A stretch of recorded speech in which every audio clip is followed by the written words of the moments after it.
Hola, soy Gabriela Calderón, esto es Con Todo Respeto, transmitido vía larepublica.es y vía Livestream. Hoy vamos a estar con ustedes tratando el panorama electoral para las elecciones de 2017. También vamos a discutir los sucesos en el Colegio Montúfar y finalmente vamos a discutir los resultados, los preliminares del referéndum en Bolivia para ver si Evo Morales podría postularse para una reelección indefinida. Ya volvemos.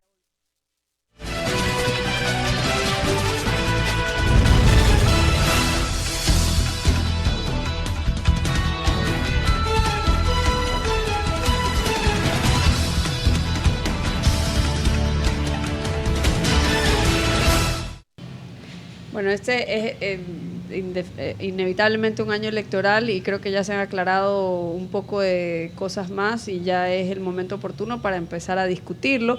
Quisiéramos mostrar ahora unos datos de una encuesta realizada por CEDATOS. Si la podemos dejar ahí unos segundos para que quienes nos están viendo puedan alcanzar a leer todos los membretes del gráfico. Este es el tema que quisiéramos discutir hoy también en vista de recientes sucesos, como por ejemplo la carta de hace un par de días del vicepresidente Lenín Moreno, que es algo que también aclara algunas dudas acerca del posible candidato de Alianza País. Y bueno, les quisiera preguntar a ustedes cómo ven la situación ahora que estamos casi al final de febrero de 2016. Sí, a mí me parece interesante analizar los hechos que se van sucediendo con bastante rapidez en los últimos días, ¿no? Pareciera que el panorama electoral comienza a aclararse.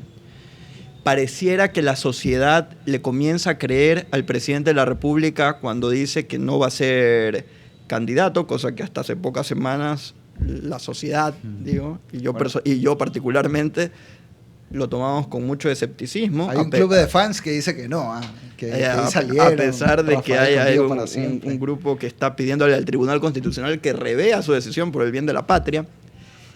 Pero en general pareciera que la sociedad comienza a asimilar la idea de que el presidente de la República no será candidato a la reelección en el año 2017, ¿no? O sea que tú consideras que, por ejemplo, esa encuesta está bien identificados los potenciales candidatos, digamos, No, porque, al menos no en parte, porque justamente en esta última semana sucedió un hecho que es el que quizás motiva principalmente esta conversación. Y es que Lenín Moreno, el ex vicepresidente de la República, ha hecho una declaración de amor eterno y de lealtad inquebrantable a Alianza País, ¿no? a la Revolución Ciudadana, ¿no? ¿Por qué? ¿Por qué hizo falta que Lenín Moreno hiciera esta declaración? Porque era Vox Populi, ¿verdad? Que el ex vicepresidente ya se encontraba en una pre-campaña armando una estructura política independiente al gobierno, ¿no? Y habían fuertes rumores de que iba a ser candidato por fuera de Alianza País. Entonces el hecho político es que a través de una carta que ha sido recogida por los medios de comunicación, entiendo que fue publicada originalmente en El Telégrafo, dice que si él es candidato, será candidato por Alianza País. Él dice literalmente si es escogido y si él accede a ser candidato por Alianza País. Claro. Entonces yo pregunto, ¿no? ¿Qué tanto nos conviene una persona que dice que tiene que ser escogida para ser candidato a la presidencia de la República? Yo quiero pensar que la persona que va a ganar la presidencia de la República es alguien que tiene motivos verdaderos, deseos verdaderos de tener un derecho cívico, bueno, una yo creo función que es normal, que no necesita que su partido le dé la venia y que lo escoja, sino que él tiene que tener la voluntad de participar. Yo discrepo. Pero él se refiere a una nominación a una especie de partido moderno en el que hay una especie de democracia interna donde mi interpretación es sabemos que es un saludo a la bandera realmente sí. aquí. A ver, si ustedes quieren hablar ese idioma lo pueden hablar, pero mi interpretación es que es una venia a la autoridad máxima de Alianza País, Rafael Correa, y que si lo va a escoger Rafael Correa no lo va a escoger. Esa es mi interpretación. Mi lectura es primero en cuanto a que si es escogido es hacer un gesto un poquito ingenuo en nuestro país de pensar que, claro, las bases le van a decir, sobre todo en un partido muy particularmente donde ha quedado demostrado que todo se resuelve pues a punta, voy a decir una palabra, pero con todo respeto no puedo expresarla, pero digamos a punta de órdenes muy verticales. Un viserazo. No hay, viserazo, exacto, esa es la palabra amable. Por otro lado, me parece que lo más significativo es la parte de si yo accedo. O sea, es decir, él todavía no va a ser candidato. El mensaje que está mandando es, ojo, todos los que se están tomando mi nombre para armar partidos y recoger firmas no tienen mi venia. Más bien yo creo que el mensaje político importante por ahora es ese, y a mí me da la impresión de que sea o no Lenín Moreno candidato finalmente por Alianza País, lo van a utilizar hasta el final el nombre de él, porque es la mejor carta que tienen, es el rostro más amable. Digamos si que es el menos desgastado, Sí, porque al estar tanto tiempo lejos y al no tener ningún tipo de interacción con el público, goza de aquel privilegio. Ustedes veían esa novela Roque Santeiro en los años 90. No. Roque Santeiro era un sacerdote de un pueblo brasilero que muere en condiciones misteriosas y todo el pueblo lo extraña y casi lo santifican en el pueblo porque no estaba presente. Y luego de muchos años reconocen que Roque Santeiro está vivo y hay las pugnas de quién quiere manifestar públicamente si está vivo o está muerto, porque a mucha gente le conviene que esté muerto, que esté lejos y que sea un santo. Sí, esa ha sido la estrategia que le podría servir para ser candidato o que le puede servir a Alianza País para un año muy difícil políticamente para el gobierno, el más difícil de todos los que ha enfrentado hasta ahora, con un desgaste ya de la imagen personal del presidente Correa, cosa que antes parecía inverosímil. Su tabla de salvación es decir que Lenín Moreno va a ser candidato o amagar que va a ser candidato, aunque finalmente no lo sea. Yo creo que parte de eso fue lo que ocurrió antes también con la reelección indefinida. Me voy a reelegir, no se me desbanden y al final, ya no voy porque no me dan los números. Me parece que lo mismo van a intentar hacer con Lenín Moreno, pase lo que pase al final, claro, aunque no sea candidato. Y eso tiene una razón de ser, ¿no? Es cuestión de ver los números del vicepresidente Jorge Glass, que aparte de Lenín Moreno es la otra gran carta que podría tener Alianza País, ¿no? Son números bien pobres, ¿no? Claro, veíamos hace un momento la encuesta y yo creo que además es algo que no choca contra la percepción que tenemos todos nosotros, que seguimos de alguna manera el panorama electoral. Ahora, lo que pasa es que en los 9 y pico de años de este gobierno, generalmente, y al menos hasta febrero de 2014, había un fenómeno mediante el cual al presidente le era posible, a manera de kingmaker, es decir, asociarse con caras desconocidas y hacerlos ganar en elecciones en distintos niveles del gobierno. Eso, al parecer, se terminó o no lo vimos en las elecciones de febrero de 2014. El fenómeno del endose, de que por estar con el partido del presidente era suficiente. Y más vale, podríamos estar hablando de un panorama en que ese fenómeno se vea reversado. Sí, el apoyo totalmente, o la asociación con el presidente que lidera un gobierno en un año tan problemático en el frente económico podría ser negativo. Sí. Ya pasaba, pero yo te digo que yo soy director provincial de Suma y he tenido, pues, sobre todo en contacto en cantones donde no necesariamente salen en los medios, pero tú ves la realidad local.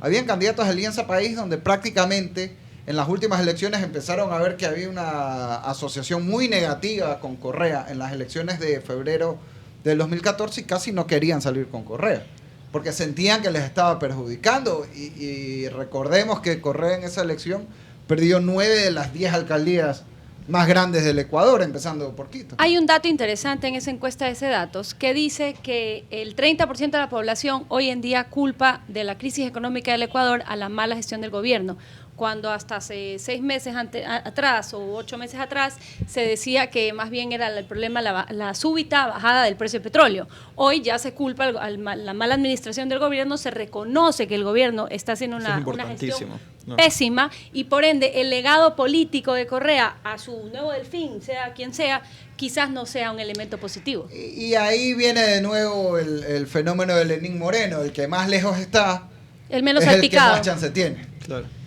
Sí. Se lance o no, o incluso si no se lanza, es el que mejor vamos a utilizar el nombre de él todo este año para que la gente algo nos siga. Pero a mí me parece, al menos como hipótesis de trabajo, digamos, en la discusión, a mí me parece que es un buen supuesto partir por el hecho de que Lenín Moreno probablemente sea el candidato, porque si es Jorge Glass el candidato, yo creo que estamos claros de que eso no va a ninguna parte. Ahora, la pregunta es ¿es Lenín Moreno un candidato invencible? No funcionó la campaña de Navidad. No, para nada. La gente se asustó, de hecho, un poco. Sí, bueno, ahí en las redes sociales fueron un poco crueles con ese knock knock. Y yo creo que la campaña de Navidad y además el hecho de que es Glass quien va a la China y se endeuda por más dinero, entonces es inevitable que él se vea afectado por esas decisiones, ¿no? Y yo, sabes que yo pienso que, aunque Glass sin duda no es un buen candidato en ninguna circunstancia, lo que decía Gabriel antes es el hecho de estar ahorita tan pegado a Correa. O sea, a Lenín Moreno no solo le ayuda el que es un tipo simpático, buena gente, o sea, que se lo ve una figura muy amable frente al temperamento de Correa, sino que no está en el gobierno. Entonces, como no está en el gobierno, de alguna manera no paga todo el costo político de las decisiones que tomamos y Glass pero lo va a pagar. Esa es mi hipótesis. Esa es la tarea de la oposición. Claro, también. porque es que es muy difícil que el señor Lenín Moreno salga a las elecciones y decir, yo no tengo nada que ver con el desastre. Yo estaba en Ginebra. No, es que no es tan sencillo. O sea, él es corresponsable también por su tiene que ver apoyo con la plataforma, directo. ¿no? Porque si vemos lo que pasó en Argentina con Scioli, Scioli trató de presentarse, y tengo entendido que fue una estrategia electoral de Scioli, de presentarse como una versión menos extremista, más aligerada del Más o menos, porque de hecho la parte del postmortem de la elección de Argentina fue que justamente Scioli no se separó lo suficiente. Es que no lo logró, es lo que yo digo. Ya, pero No, Lenín la Moreno abrazó al no final. se va a poder Al separar. final del día o eres el candidato Exacto. del oficialismo o no eres. Exacto. Y entonces estoy de acuerdo contigo en eso. es difícil en un electorado que busca el cambio vender esa idea si no se puede negar que era el candidato de Alianza de- País. Pero de- eso si lleva va- a la cifra importante que comentábamos hace un rato de que una amplia mayoría quiere un cambio. El 80% de los ecuatorianos busca un cambio. Y una amplia mayoría, me parece que es alrededor del 60%, cree que el país está en una dirección equivocada. Y si mal no recuerdo, la cifra es mayor cuando se trata de que la economía específicamente está en una dirección equivocada. Claro, pero, y cuando pero se es preguntan- importante saber, porque no quisiera que dejemos de discutir la otra cara de la moneda, porque todavía somos, al menos en papel, una democracia pluralista. ¿En qué anda la oposición? ¿Cómo se van figurando las fichas para el tablero electoral dentro de la oposición? Que eso creo que lo hemos discutido. Bueno, yo desde creo otros que ángulos, pero uniendo vale el la pena punto, volver a eso. uniendo un poco el punto anterior que decía Héctor sobre las cuestiones que más preocupan a la población, en esas estadísticas que se ven, no solo las de ese dato, sino las otras también, los puntos más apremiantes en la vida del ecuatoriano hoy en día es el desempleo, los problemas económicos y luego los problemas de la delincuencia, que al final del día son como un hijo malo de la pobreza, ¿verdad? Entonces, ¿qué está haciendo la oposición que yo sepa acerca de esas cosas? Yo creo que de lo que sabemos se están haciendo foros del empleo esta semana, por lo menos Compromiso Ecuador lo está haciendo para fórmulas, trae a personas con fórmulas de éxito como las de Sweet and Coffee. Su dueño está haciendo una conferencia acerca de cómo se crea empresa, cómo se crean empleos. ¿Qué está haciendo electoralmente? Bueno, ellos tienen como un movimiento súper activo. Luego sabemos que Dalo también ya está postulado a la presidencia de la República. No sé si sea para ganar o para empezar su posicionamiento político, ¿verdad? Como presidenciable, no como asambleísta. Sí. Luego no sé, ¿quién más? Ustedes yo veo que esto está repartido entre Lasso, que de alguna manera ha dicho que va a ir solo. O sea, me parece que lo ha sido claro. Claro, al decir yo Compromiso Ecuador me refería a Guillermo Lasso. Sí, o sea que básicamente es creo. Porque de ahí César Montúfar, al menos lo último que dijo, vamos a ver si da un giro de timón, es que él estuvo en Compromiso Ecuador para el tema de la reelección indefinida y punto, que no había ninguna aspiración electoral. Vamos a ver, todavía falta mucho tiempo. Bueno, año. Claro, mejor hablemos ahora, de Creo como fuerza de oposición. Por otro lado tienes a Dalo, que tiene una candidatura ya confirmada, yo pienso que también es para un poco posicionarse. Tienes a la unidad de Social Cristiano, Madre de Guerrero, Suma y Ramiro Paul González. Carrasco. Pero yo ahí veo en alianza electoral no hay hasta ahora. Lo que hay de alianza electoral ahí, lo digo porque yo soy parte, es Suma, Madera de Guerrero, Podemos, el partido de Carrasco y una parte de Pachacuti que representa a Marcelino Chumpí. Tienes eso. Por otro lado está Unidad Popular, que es el nuevo MPD, que ha lanzado algunos nombres, el Lenín Hurtado. Lenín Hurtado ya está inscrito. Y tienes Pachacuti, que está viendo qué hace. Entonces, más o menos, así está el tablero. Yo creo que ese no va a ser el tablero final, ni de lejos. ¿Quiénes, ya que tú formas parte, quiénes se primicias, discuten? eso sí. Por favor, ¿cómo no nos vas a dar la primicia aquí? ¿De quiénes se discuten dentro de la unidad como potenciales? No, eso yo no puedo comentar acá. A ver, ya hay una decisión que va a tener que irse concretando de una unidad legislativa. Pero eso ya lo está sabemos. buscando un binomio presidencial que habrá que anunciarlo en su momento y hay que ver. ¿Qué mecanismo están pensando utilizar dentro de la unidad para definir ese binomio? Realmente diálogos directos, porque yo creo que a ver, Ecuador no es el tamaño de Venezuela y tiene además 2 vueltas, cosa que en Venezuela no existe, lo cual hace que un mecanismo de primarias pues sea muy complicado, realmente es muy complicado, es costoso. Además, el año electoral ya empezó. Así es, yo pienso que ahí ahora, la fórmula es que haya diálogos directos. Vamos a ver qué cría eso. Pero lo que todo el mundo está pensando, hay que decirlo aquí, es que el potencial candidato de la unidad sería, por ejemplo, el alcalde Nebot.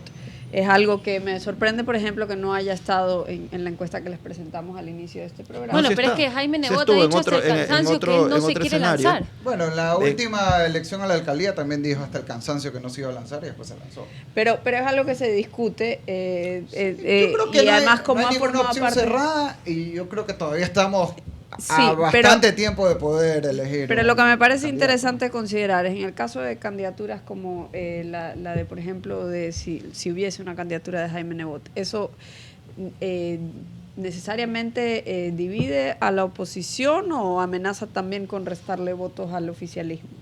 Claro, yo creo que hay votos cruzados. Sí, yo comparto la inquietud por donde lo estabas planteando.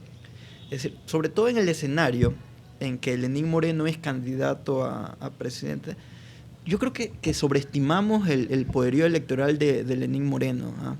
Porque Lenín Moreno sí efectivamente es una figura que puede resultar simpática, que salió con un alto nivel de aprobación, pero que tiene algunas limitaciones importantes, ¿no? Primero, no es el candidato populista que era Rafael Correa, y que apelaba obviamente a un electorado que buscaba esas características. Esa fuerza. Exacto, que tenía Correa, que tuvo Bucarán, que tiene Nebot, que no la tiene Lenín Moreno, o al menos no en la misma magnitud. Y yo pienso que ahí hay un segmento, ¿verdad?, de la población no ideologizado en lo absoluto, que a lo mejor no se convence con Lenín Moreno y que está buscando un candidato con un perfil similar. Por eso, si ustedes analizan la encuesta de datos más en detalle, llama la atención cómo en una ausencia de la candidatura de Correa y de Nebot, el Dalo Bucarán tiene un crecimiento importante en el nivel de intención de voto, y a mí me hace bastante sentido, porque Dalo Bucarán comparte de alguna manera, al menos en el imaginario popular, esas características de ese segmento de la población. Bueno, es sin duda algo que va a seguir evolucionando. Esperamos volver a discutirlo y que sea de interés para ustedes en otras ediciones de este programa. Ahora tenemos que irnos a un corte. Volvemos con una discusión sobre los sucesos en el Colegio Montúfar.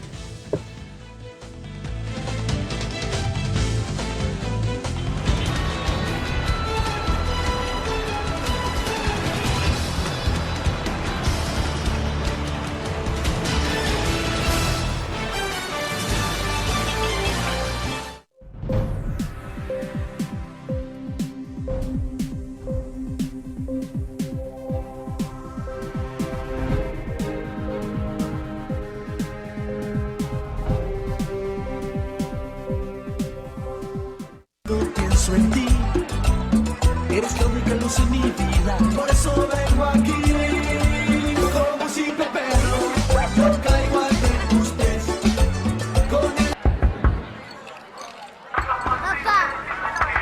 Papá. La música te lleva donde quieres estar. Claro Música. Escucha tus canciones favoritas cuando quieras. Envía música al 5500. Regístrate y disfruta del primer mes gratis.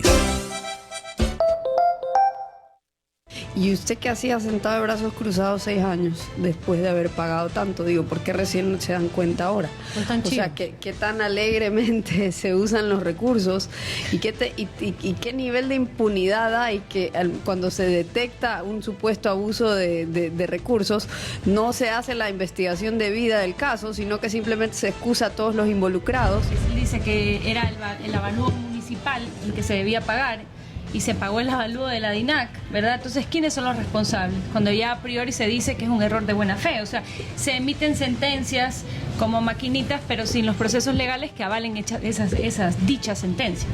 Es otra crisis institucional. Se han metido ahora con las Fuerzas Armadas. Entonces, a este paso ya no nos van a caer instituciones. Y lo peor aún es la forma en la que justifican el error. Nos han vuelto a dividir entre los mala fe y los buena fe. En este caso, todo lo está dando el Estado, pero eso no significa que la plata sea del Estado.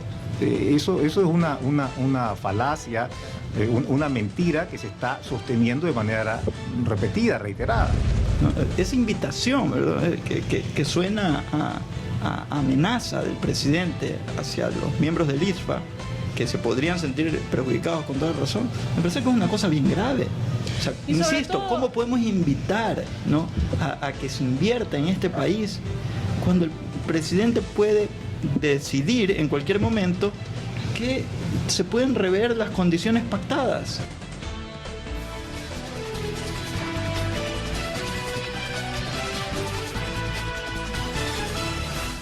Las noticias de último minuto, en vivo, en el instante mismo que están ocurriendo.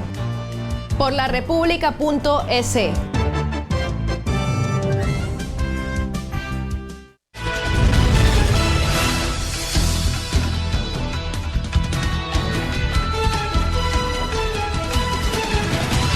El cinismo de este abogaducho del MPD, que está en todo esto, porque es el MPD que manipula a estos jóvenes. Hay profesores infiltrados del MPD. Esa era su forma de gobernar, de chantajear a los gobiernos. Controlaban colegios, universidades, hospitales, y si no haces lo que queremos, te hacemos paro. O ya se olvidaron de eso. Y de acuerdo a este cínico abogaducho del MPD, ¿qué delito han cometido? ¿Se dan cuenta qué es lo que enfrentamos? ¿Se dan cuenta qué es lo que está en juego? Si ustedes fueran presidentes, ¿dejarían en impunidad esto? Yo tampoco lo voy a dejar en impunidad. A los mayores de edad se los enjuiciará con toda la firmeza. A los menores de edad también se los puede enjuiciar, por intento de asesinato, etcétera. Acabarán sus estudios en la casa a distancia y tendrán todas las sanciones del caso. Y si tenemos que cerrar el Montúfar, lo cerraremos.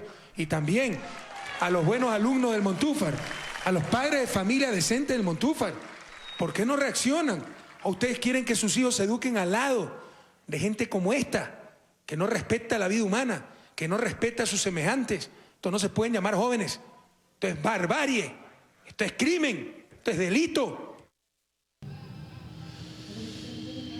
Bueno, yo quisiera comenzar la discusión sobre este tema diciendo que esto evidentemente es el producto de la politización excesiva de la vida estudiantil en nuestro país, y es el resultado natural, en mi opinión, que seguramente algunos de ustedes no la comparten aquí. Yo creo que es el resultado natural de una educación estatizada, a tal punto de que la infiltración política es el pan de cada día, incluso desde antes de este gobierno.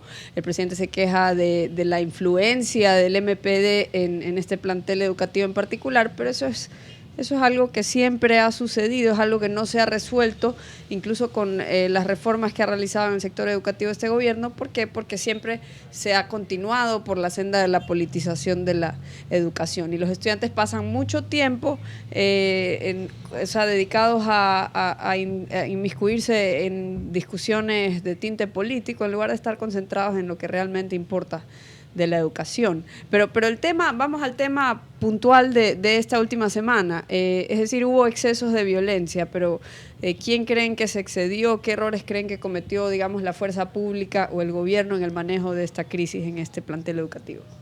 A ver, yo coincido en parte contigo en que es verdad que la educación está politizada. Lo ha estado antes de correr. Esto no es un problema nuevo que ha venido con este gobierno.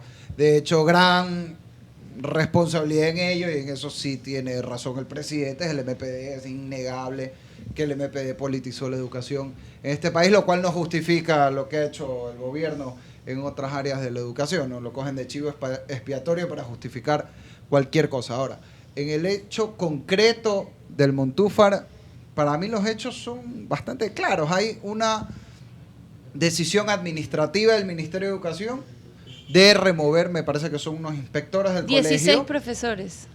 Algunos, en 16 teoría, eran inspectores, no profesores. Y unos profesores. Funcionarios. Sí. Funcionarios que no los van a despedir, entiendo, sino que los van a reubicar en otra institución educativa, lo cual entendería yo es parte de las facultades que tiene el Ministerio de Educación. No quiere decir que por eso tenga razón, pero lo que sí me parece absolutamente injustificable y desproporcionado es que por esa decisión, aun cuando fuera injusta y equivocada, se vean las imágenes que salieron en Televisión Nacional, y aquí no estamos hablando de la SECOM, sino de los medios privados e independientes de comunicación, de violencia, o sea, gente lanzando rocas contra ciudadanos y policías. Me parece que es algo totalmente intolerable, y me parece mal, o me parecería mal, que desde la oposición, por hacerle contra al gobierno, se justifiquen actos de violencia. Porque yo creo que la violencia hay que rechazarla categórica, frontalmente, venga de donde venga. Mira, no solo cuando lo hace el que está en la otra orilla, sin que por eso, solo para terminar, sin que por eso vayamos a dejar de discutir, por supuesto, qué puede originar esa violencia, que también es motivo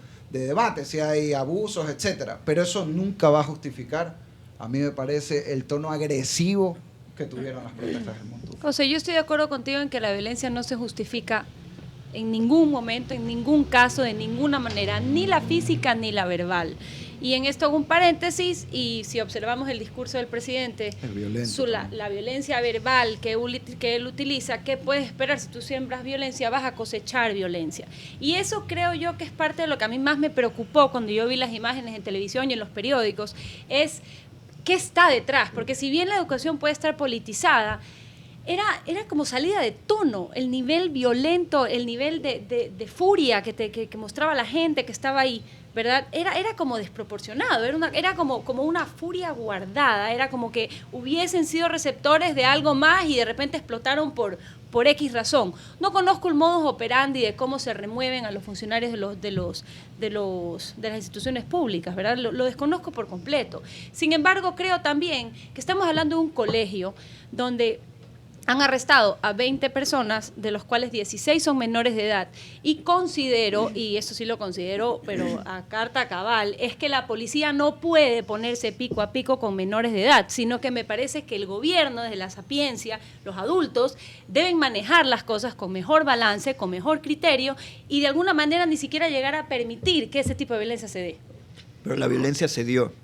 Y si la violencia se da, es función de la fuerza pública, pues precautelar la integridad de los ciudadanos. Pero tú cómo sabes que fue que de alguna manera la fuerza pública la que alimenta la violencia del estudiante. Yo no lo vi tampoco, pero démosle el beneficio de la duda a los unos y a los otros. Quiero decir, lo que está de fondo en muchos casos, y que lo hemos discutido aquí en relación a algunos temas, es el uso de la violencia como un mecanismo para realizar cambios políticos y la legitimación de esa vía para hacer cambios políticos, que ha sido una táctica utilizada a su conveniencia en múltiples ocasiones durante los últimos años por el gobierno y por otros gobiernos anteriormente también. Por eso es que es un país, Ecuador lamentablemente es un país que no se clasifica por tener un Estado de Derecho sólido. Ahí yo tengo que hacer un paréntesis, porque yo no recuerdo, por lo menos en la última etapa de la democracia, que haya habido un uso tan deliberado de la violencia por parte de un gobierno como este, ¿no? A mí se me viene a la mente específicamente lo que pasó con los magistrados del Tribunal Constitucional. Y la declaración del presidente que instigó los mandaron con garrotes, a pegarles con garrotes liderados por el ex asambleísta de Alianza País, que luego se terminó. Y había miembros del MPD en esa turba también. Apoyando. Claro, cuando fue lo del Congreso de los Manteles. Al mismo tiempo, fue en esa época. Fueron la gente del mismo MPD, que estaba entonces aliada con el gobierno, a sacar a patadas a diputados. Claro. Y ahí no era mala la violencia. Y el presidente declaró en radio que cómo podía una institución de la partidocracia, creo que no sé si esas fueron las palabras exactas que utilizó, pero él lo que sí dijo fue que cómo podían obstaculizar la voluntad del pueblo, que supuestamente él la conocía y él sabía cuál era, que era ir a la constituyente. Y entonces lo que vemos es que eso fue el inicio de un modus operandi que incluso uno puede interpretar los sucesos del 30 de septiembre de 2010 a través de esa visión y que yo lo he visto en distintos grupos, esa frustración que termina, no estoy justificando de ninguna forma la violencia, yo simplemente creo que el presidente habla sin tener autoridad moral para condenar la violencia. Recordemos cómo la cogieron, cómo la tomó la policía a Manuela Pic. Recordemos lo que pasó en Saraguro con los manifestantes del pueblo, con familias que estaban dentro de sus casas. O sea, estamos viendo que es un patrón que se repite. Yo no justifico la actitud de los estudiantes del colegio Montúfar. No la justifico de ninguna manera, pero lo que me llama profundamente la atención es que veo que es algo que se va repitiendo y que se va dando y que cada vez nos vamos haciendo como la piel más gruesa y nos vamos haciendo menos permeables. En esa misma línea, o sea, ponte sin justificar, porque he sido bien categórico en eso, pero si jóvenes estudiantes ven que la policía, que se supone que es la que tiene que defendernos de la violencia, no ejecutar actos de violencia contra los ciudadanos, hace cosas como lo que sucedió con Manuela Pic o lo que pasó en Morona, Santiago, que militares dispararon a una casa en las protestas del mes de agosto, me parece, que fue eso que salió en Televisión Nacional y que el ministro Fernando Cordero lo justificó como uso progresivo de las fuerzas militares disparando a casas.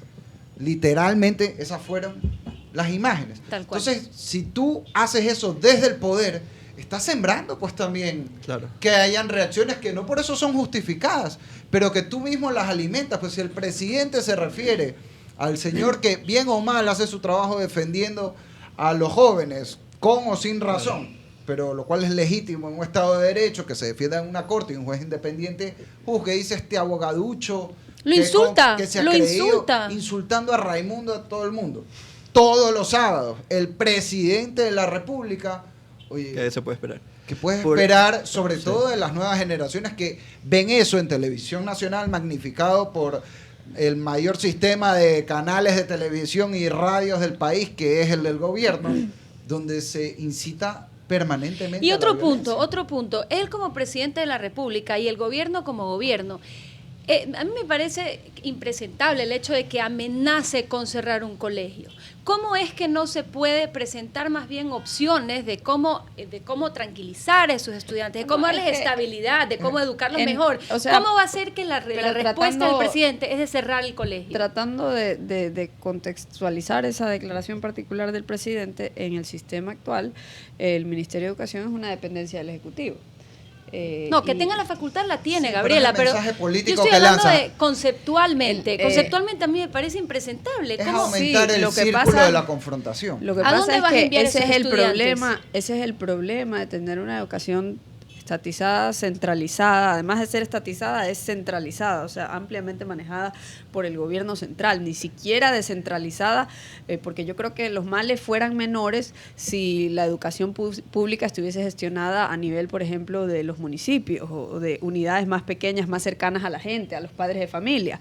Yo creo que eso resolvería muchos problemas, mejoraría mucho la voz y el voto de los padres de familia por sobre la calidad de la educación que reciben sus hijos, pero lo que vemos es que es una educación que no solo es estatizada, sino que es centralizada. Además de ser centralizada, es centralizada y estatizada en un país donde no hay una propiamente dicha separación de poderes.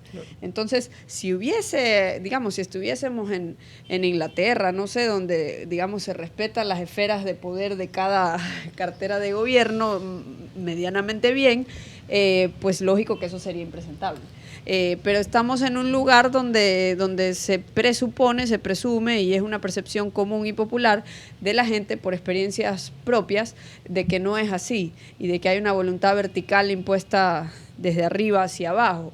Eso genera muchos sentimientos de injusticia, de frustración, y lamentablemente eso suele derivar en violencia. Es importante lo que tú mencionas, y de hecho, agarrándome por ahí, Recuerdo las palabras del presidente en el clip que vimos hace un momento, donde él exhorta a los padres de familia de que se hagan cargo de la situación, ¿no? Él dice cómo los padres de los otros alumnos no se hacen cargo de solucionar el problema por el bienestar de sus hijos.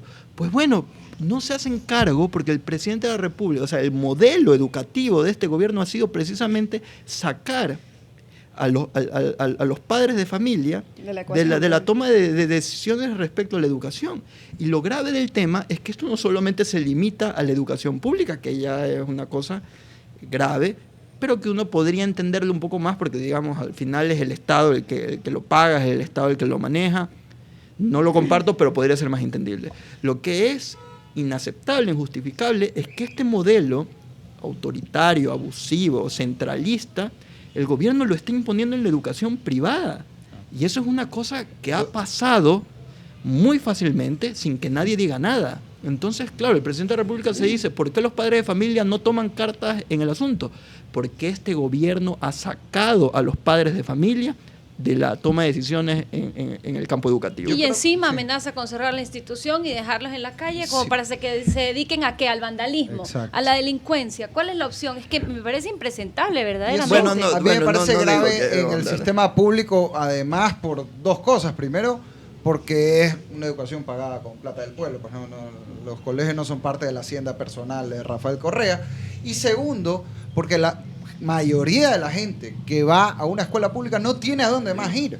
O sea, y lo que tú dices es cierto, cierran colegio y ¿dónde estudias? Pues? Bueno, pero en honor a la verdad no dijo eso, ¿no? Él dijo de que, bueno, se cerraría y se los reubicaría, dio a entender, ¿no? No se van a quedar en... De hecho, tú entiendes que no lo dijo, y me imagino que así sería. Pero cuando tú eres abusivo en una entidad pública, encima está siendo abusivo con quien no tiene muchas opciones para irse a otro lado ni actuar de manera diferente. Y yo pienso que en el tema de la violencia, si bien esto no es solo de este gobierno, León Febres Cordero puso tanques al frente de la Corte Suprema y acuérdense del derrocamiento de Lucio, fue bastante violento también desde el gobierno. Sobre todo la última etapa de la Revolución Ciudadana, se han cerrado todas las vías normales para que el disenso se pueda expresar. O sea, si tú no tienes jueces independientes, si no hay contralor independiente, si no hay asambleístas que fiscalicen, si te quieren censurar hasta en el Twitter, estás incentivando a que la gente se exprese de maneras cada vez más radicales, porque las vías normales para resolver los conflictos en una democracia civilizada van desapareciendo precisamente por el autoritarismo. Y la respuesta del presidente, de decir yo cierro el colegio si me da la gana, poco más el mensaje que está mandando, refuerza ese mismo autoritarismo que es parte, sin justificar, pero es parte de la causa de la violencia. Entonces, más bien, y eso yo sí coincido con María Sol, habría que hacer lo contrario, es promover puentes de diálogo, encontrar mecanismos para solucionar de manera pacífica estas controversias y no responder con el mal puntual aquí es la evidente politización de la vida estudiantil. Yo creo para que mí es mal puntual, para mí no es esto ese. es parte de un problema mayor. Para mí creo que eso tiene que ver. Pero para resolver el problema en el sector de educación, yo sí creo que hay un grave problema, incluso desde antes de este gobierno, con la influencia de un partido en particular, que todos sabemos cuál es, el MPD,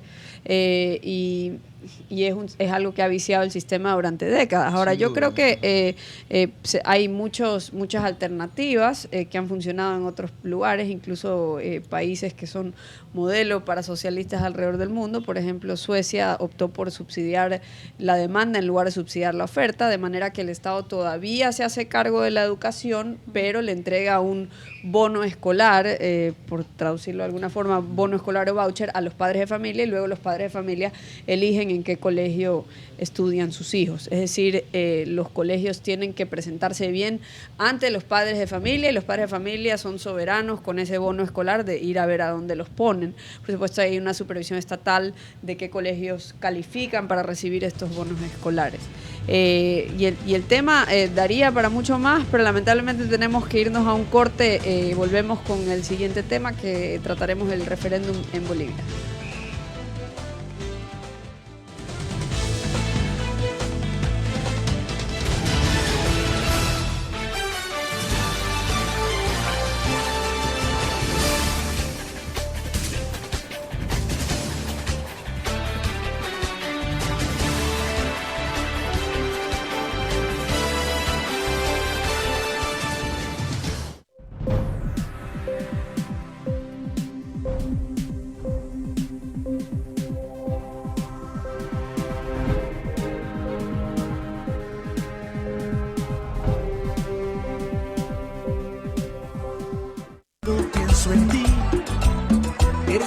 luz en mi vida. Por eso vengo aquí, como simple perro, yo caigo ante tus pies. Con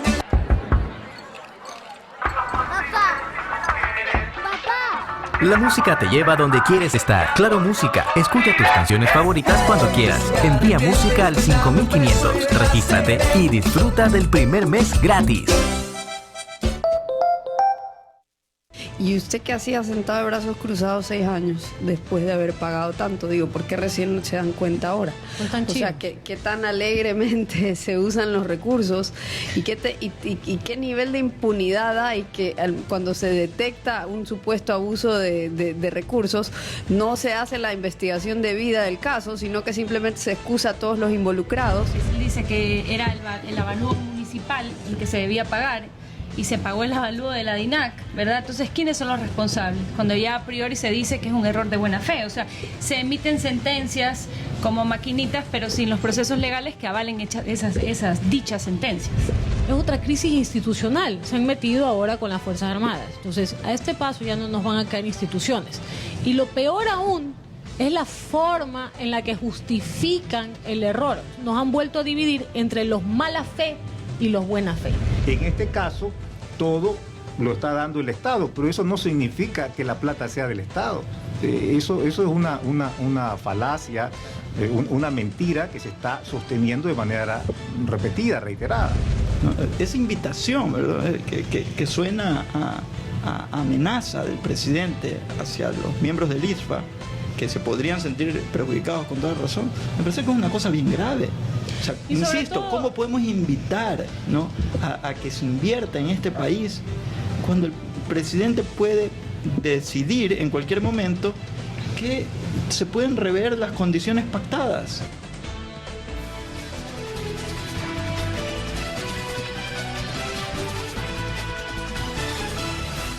Las noticias de último minuto, en vivo, en el instante mismo que están ocurriendo.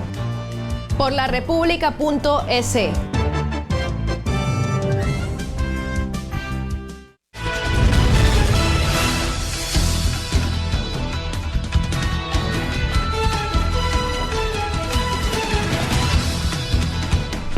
Ustedes tienen proyectado en la pantalla los datos que estamos compartiendo.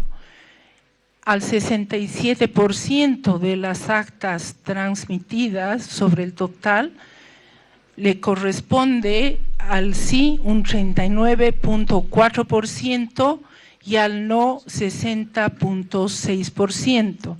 Queremos reiterar que son resultados preliminares y que son una información que se ha obtenido de la transmisión de las actas desde los recintos. Bueno, desde ese entonces se han actualizado un poco los datos, ya con 87% de los votos escrutados, ha perdido la opción de la reelección indefinida y con 87% de los votos escrutados tenemos un resultado de 54% por el no versus 45% por el sí. Esto en cualquier otra democracia normal sería considerado como un resultado prácticamente irreversible, ya cantado, como se dice en lenguaje coloquial. Sin embargo, hasta hace un par de horas el presidente Evo Morales se negaba todavía a reconocer la derrota.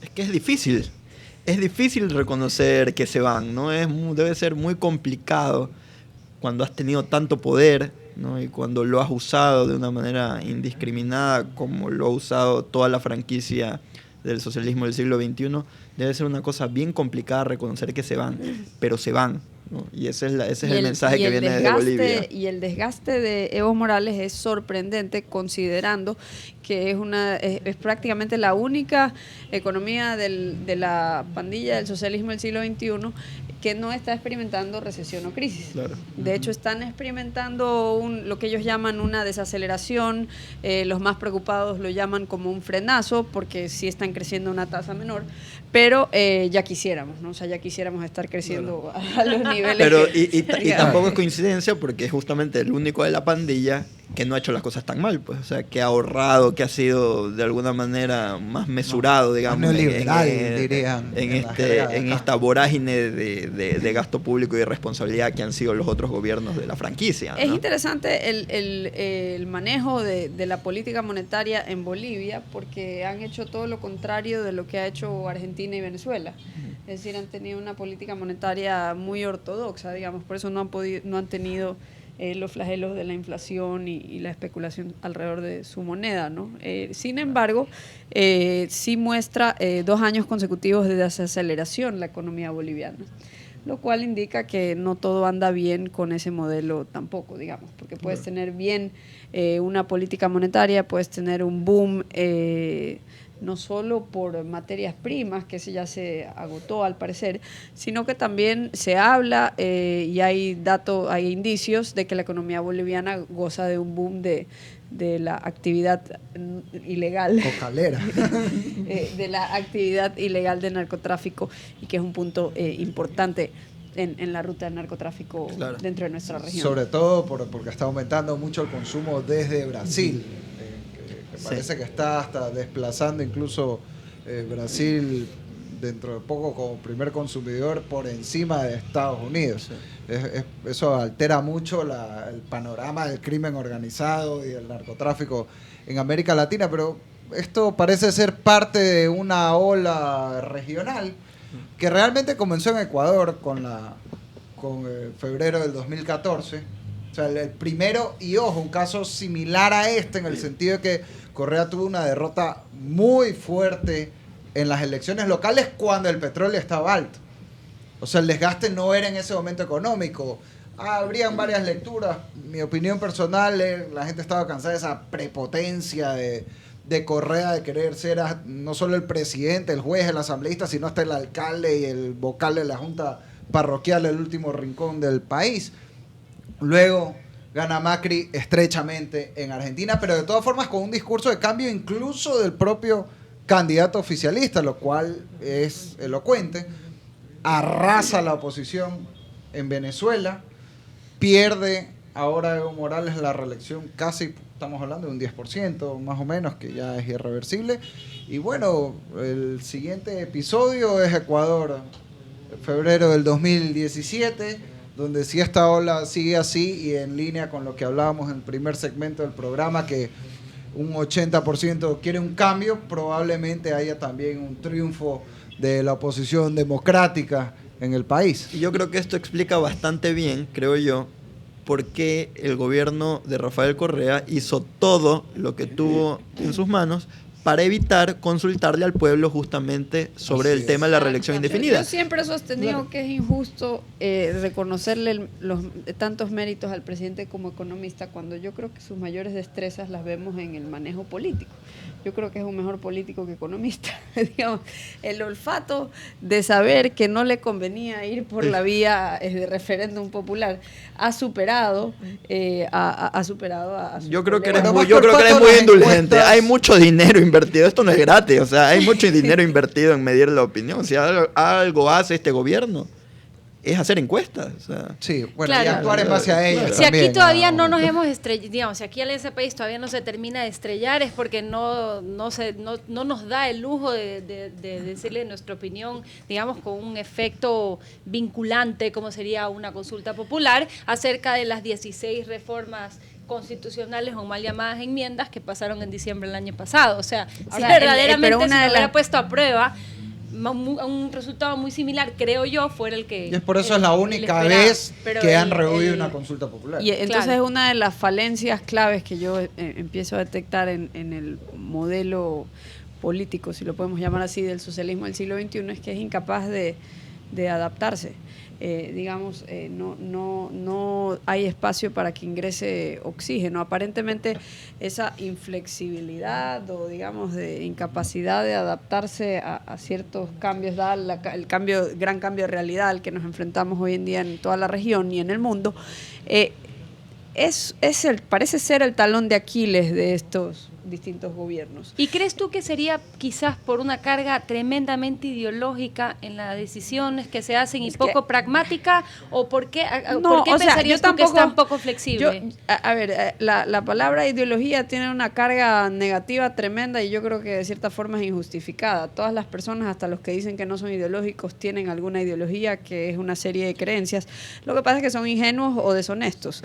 Ingenuos porque no se han dado cuenta e identificado cuáles son sus creencias, o deshonestos porque las tienen y no las quieren revelar. Pero yo creo que esa es la pregunta. Yo no me refiero a ideología como positivo o negativo, sino a la incapacidad de actuar de manera pragmática frente a las necesidades de la economía o el Estado, que tú puedes escoger actuar en una línea determinada tu ideología, por un peso de las creencias. Es que el problema es la ideología de ellos. No es que ellos la tienen y otros no la tienen, que ellos son menos o más pragmáticos. Yo creo que la ideología de ellos, a pesar de que tiene la palabra 21 en el membrete Socialismo del siglo XXI, que ya por cierto lo dejaron de usar hace algunos años, no sé si se han dado cuenta, como que se distanciaron de usar tanto el membrete, pero no se distingue en gran medida del socialismo del siglo XX. Y si vemos los resultados de Venezuela, no hay mucha diferencia entre el del siglo XX y el del siglo XXI. Entonces el problema es, en mi opinión, es que tienen una ideología que es inherentemente inflexible. Es decir, es una ideología que en el campo político aborrece la competencia, no respeta la oposición, es más, no la considera necesaria para tener un gobierno sano. Claro, entonces y en el campo económico no le conviene permitir la competencia económica porque eso merma su poder político. Entonces, otras ideologías, y hay varias, hay una socialdemocracia de primer mundo, hay, digamos, el liberalismo conservador, liberalismo al estilo no conservador, y distintas corrientes donde todos están de acuerdo que debe haber competencia en el campo político y debe haber competencia en el campo económico. Claro, justamente a eso llevaba mi pregunta cuando te decía sobre la poca flexibilización del modelo. Es por una carga ideológica del socialismo del siglo XXI en cuanto a unas políticas muy rígidas para muchas cosas. Y creo que al final ni siquiera la terminan de aplicar, porque lo que empezó como un gobierno de izquierda terminó como un gobierno de derecha, escondido más bien dentro de un esqueleto autoritario. Yo pienso que el principal, o sea, si bien es un poco difícil poner en estas cosas en blanco y negro, ¿no? Porque hay muchos matices, pero lo que fundamentalmente es el gobierno es autoritario. O sea, incluso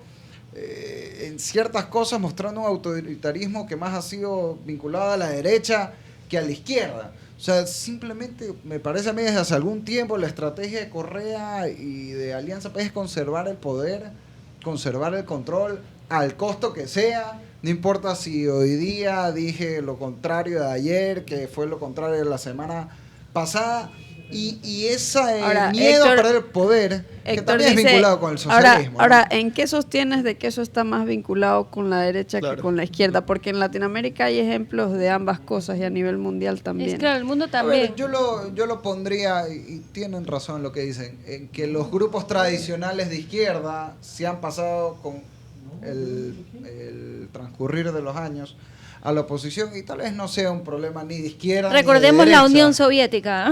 Claro, es que creo que no es un problema ni de izquierda ni de derecha al final del día. Exacto. Eso despista tal vez, pero fundamentalmente es un gobierno autoritario. Pero yo sí creo que esa es una característica de la ideología, del modelo, por llamarlo de otra manera. O sea, al final tú dices el gobierno ha actuado de una manera o de otra, pero a mí yo sí logro identificar un patrón común, es la posición, la idea, la creencia de que el Estado sabe más, ¿no? Eso es lo que ha estado detrás de estos 9 años de Revolución Ciudadana. El Estado sabe más y el Estado, ¿verdad?, personalizado en la figura del presidente de la República, ¿no?, que es aún más grave todavía, ¿no? El Estado sabe más, el Estado sabe mejor, ya no solamente sabe mejor qué hacer con tu plata, sino sabe mejor qué hacer con tu vida, ¿verdad? Es el que... Entonces sí, efectivamente el autoritarismo que tú señalas es una característica que es inseparable en un modelo que quiere imponer sus creencias a los demás Y que no y admite hablando- su disenso. propia tumba. Y hablando, volviendo al caso específico de Bolivia, a mí me llamó la atención, tuve la oportunidad de visitar Bolivia en el año 2008, hace ya, esos son 8 años, vendría a ser más o menos. Hace bastante. Incluso en ese entonces, en esos inicios donde se comenzaba a discutir de esto del socialismo del siglo XXI, a mí me impresionó la presencia muy dispersa, porque visité 4 ciudades del país, en todos los puntos de seguridad, tanto de policías como de seguridad en los aeropuertos, en los puntos de inmigración, la infiltración de cubanos y venezolanos. Esto no es algo que me lo contaron, sino que son las personas que revisaban nuestros pasaportes, son las personas que te interrogaban cuando volabas a las distintas ciudades, incluso situaciones irregulares como que luego de haber hecho inmigración en el país te vuelvan a pedir tu pasaporte y te vuelvan a hacer un cuestionamiento propio de inmigración en aeropuertos de otras ciudades.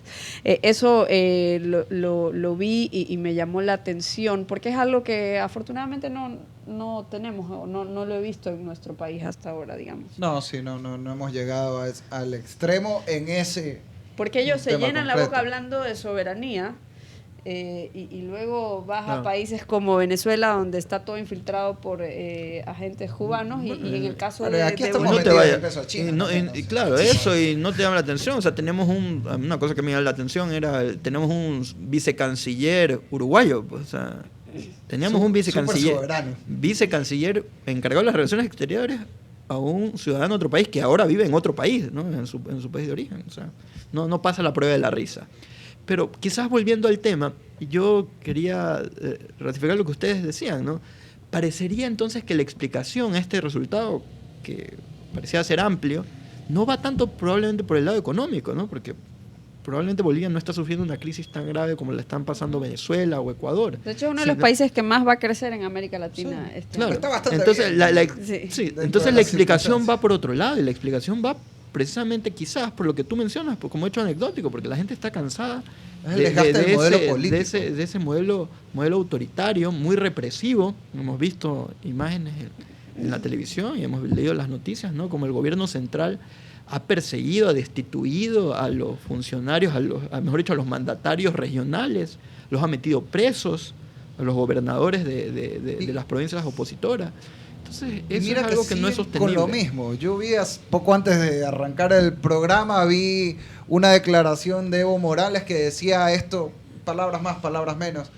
Esto tiene que ver con las redes sociales que ya han tumbado gobiernos de otros lados. Encima, la reacción, en vez de decir, chuta, he estado totalmente desintonizado con lo que piensa la mayoría de mi país, vamos a rectificar, incluso por una cuestión de conveniencia política, ¿no? Claro. Me voy a adaptar a las circunstancias. Un ligero momento Él, de humildad. Claro, la reacción es decir, las redes sociales, que son la expresión espontánea de lo que piensa la gente, están mal. O sea, yo sigo estando bien, aunque la mayoría del país piense lo contrario. Bueno, yo creo que definitivamente estarán contentos aquellos que utilizan hormonas en la industria de pollos. Y también aquellos que con este resultado, si se termina de concretar, esto lo digo en referencia a las peculiares declaraciones del presidente Evo Morales hace algunos años, cuando dijo ante una audiencia europea que le preocupaba que los pollos con hormonas podrían derivar en homosexualidad en los hombres.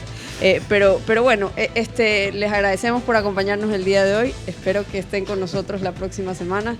Esto ha sido Con Todo Respeto.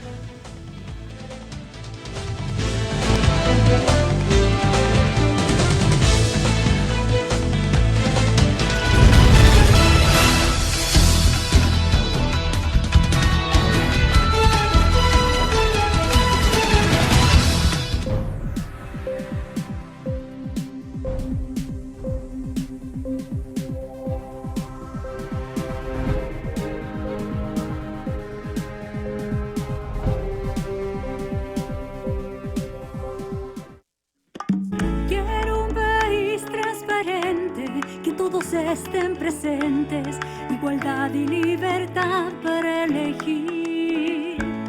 Decidimos ser honestos, con valores muy bien puestos, decidimos lo que puede suceder. Quiero patria inclusiva y transparente. Yo quiero patria que mi gente vea de frente.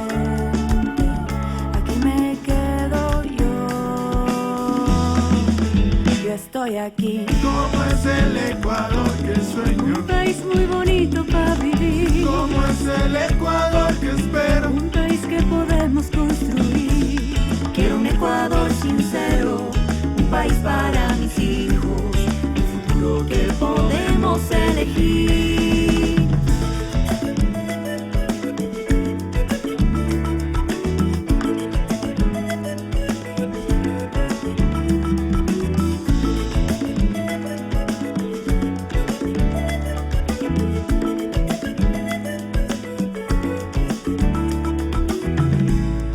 Que simples ciudadanos, somos todos como hermanos, cada uno con poder de decisión. Somos un pueblo que se enciende, nuestro voto no se vende, decidimos el futuro del país. Quiero patria, inclusiva y transparente, quiero patria, que mi gente vea de frente, aquí me quedo yo.